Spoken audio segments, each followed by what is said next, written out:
daawade halkan waa im252 kusoo dhowo muuqaal kale.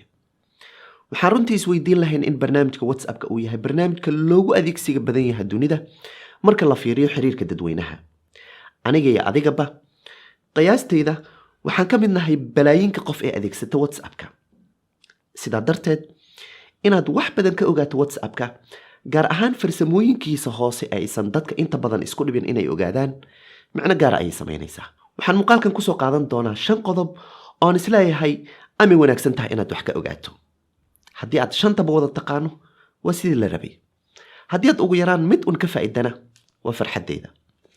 haddii aad fadlan wax un ka faa'iido qaybta hoose ugu yar asxaabtaada kuugu dhow ee aad isleedahay iyagana ha ka faa'iideen. sidoo kale waxaa muhiim ah inaan kuu sheego waxaa jiray muuqaal hore oon ka sameeyey 5 qodob hore oo aan iyadaad sidoo kale islahaa dadka gaarsii. haddii aadan hore u daawan muuqaalkaas qaybta faahfaahinta iyo faallada ayaan kuugu reebayaa. yaani kaa ilaawine 5tan qodob ee aan rabo inaan muuqaalka kuugu soo bandhigo qaar ka mid ah dhowaanahan ayaa lasoo bandhigayba oo ay cusub yihiin. kuwana horey ayay u jireen laakiin maana shaacinin oo maana sheegin. sidaa darteed wax yar kadib waxaan kuu soo bandhigi doonaa 5ta qodob ee u diyaar garow.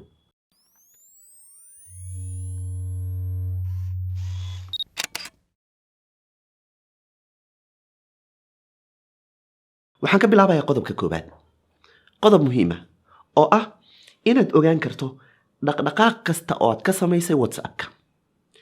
bal soo gal halkan settingska kadibna waxaad timaadaa meesha ay ku qoran tahay storage and data. kadibna waxaad kasii timaadaa halka ay ku qoran tahay network usage. waxaad halkan ka arki kartaa dhaqdhaqaaq kasta oo aad ka samaysay WhatsApp-ka. tusaale ahaan qaybta koowaad waxaad arki kartaa tirada guud ahaan marka la isu geeyo fariimaha aad WhatsApp-ka ka dirtay. qaybta ka hooseysa waxaad arki kartaa fariimaha lagu soo diray guud ahaan inta ay la eg yihiin, cabir ahaan inta aad dirtay iyo cabir ahaan inta lagu soo diray.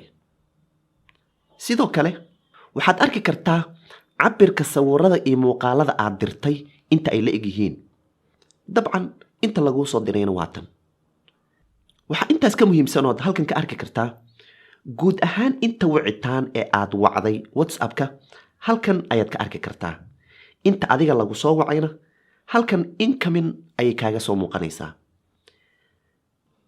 aan u gudbay qodobka labaad. annagoon ka bixin qaybta storage and data waxaad markan timaadaa meesha ugu sarreysa ay ku qoran tahay manage storage. waxaad halkan ka arki kartaa waxyaabaha kaydka telefoonkaaga saameynaya ee qaybta WhatsApp-ka ka soo galay ama aad ka dirtay. waxaad guud ahaan arki kartaa qaybta kaydkaaga ka mid ah ee WhatsApp-ka isticmaalay inta ay la eg yihiin. waxaad sidoo kale hoos ka arkaysaa dadka aad la xiriirto iyo inta sawiro iyo muuqaalo aad u dirtay cabir ahaan inta ay la eg yihiin. qofka ugu sarreeya ayaa ugu badan oo aad u dirtay ama kuu soo diray sawiro iyo muuqaalo. qofka ugu hooseeya ayaana ugu yar ama ah qofkaad u dirtay sawirada ugu yar ama muuqaalada ugu yar.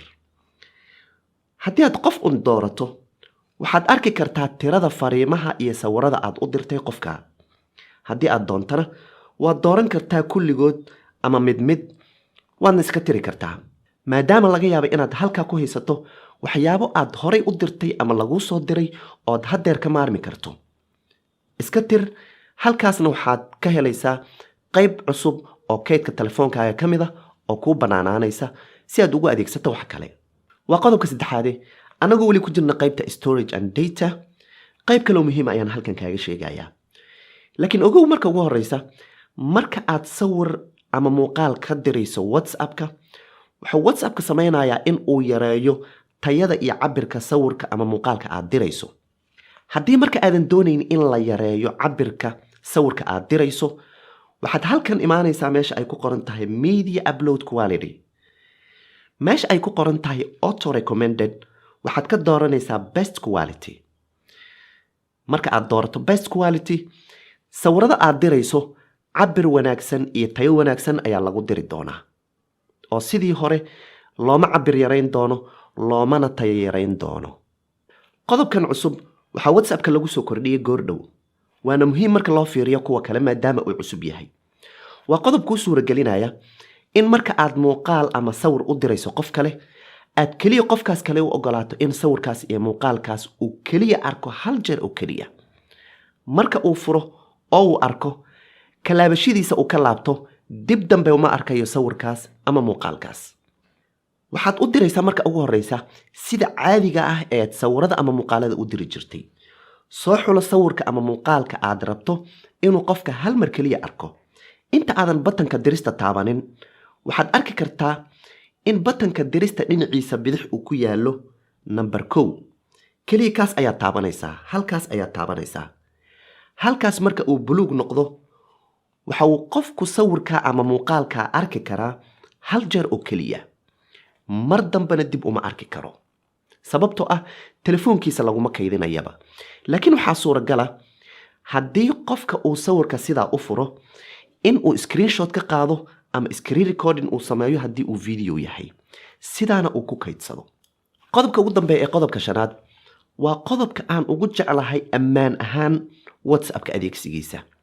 waa qodobka kuu suuragelinaya inaad la socoto haddii computer ama qalab kale uu ku xiran yahay WhatsApp-kaaga oo laga yaabo inuu qof kale kula adeegsanayo ama aad adiga hadda ka horba inta meel ka gashay aad ku ilowday. waa halkan marka aad settingska timaado meesha ay ku qoran tahay linked devices waxaad halkan ka arki kartaa tirada kombiyuutarada iyo qalabyada kale ee ku xiran WhatsApp-kaaga ee uu ka furan yahay. waxaad sidoo kale arki kartaa marka ugu dambeysay ee uu active ahaa iyo haddii uu hadeerba active yahay oo uu ka furan yahay. kaliya haddii aad doonto inaad kombiyuutar ama qalabkaa ka furto WhatsApp-kaaga waa dooranaysaa kadibna waxaad dooranaysaa meesha ay ku qoran tahay log out. waa uu ka furmayaa WhatsApp-kaaga waa uuna ka baxayaa. ugu dambeyntii qodobkay aad leedahay waa qodobka ugu faa'iidada badan ee aad muuqaalkan ka heshay. fadlan qaybta hoos noogu sheeg. sidoo kale ilaawin inaad qaybta hoos ugu yeerto asxaabta aad ugu jeceshahay ama aad la jeclaan lahayd inay wax badan ka ogaadaan qodobada aan muuqaalkan ku xusay. sidoo kale ha ilaawin fadlan inaad muuqaalkan guud ahaanba la wadaagto asxaabtaada.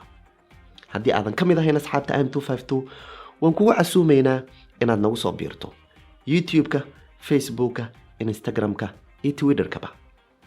inta laga gaaray muuqaalka xigay baydankii nabadgelyo. waxaan rajeynayaa inaad nagu soo biiri doonto haddii aadan naga mid ahayn. soo dhawow.